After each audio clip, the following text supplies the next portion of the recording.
Šeštadienį, nors ir negausiai susirinkę Panevėžio Laisvės aikštėje, miesto gyventojai turėjo unikalią progą pavalgyti sriubos su Lietuvos prezidente Dalia Grybauskaite.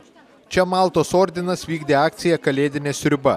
Ši akcija vyksta mūsų šalyje jau 4 metai ir šiemet joje dalyvavo net 14 Lietuvos miestų.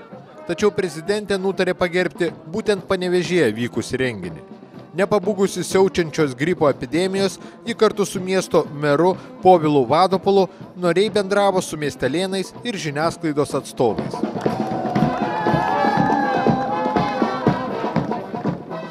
Gyventi reikia, nepriklausomai nuo to, kas vyksta aplink.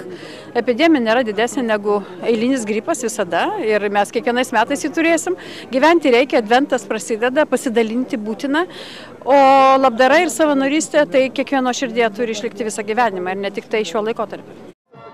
Prezidentės viešnagė mieste truko apie valandą. Jos metu Dalia Grybauskaitė pasveikino susirinkusius, priėmė dovanas ir ragavo kopustienės, kuri buvo dalinama iš didelio kareiviško katilo.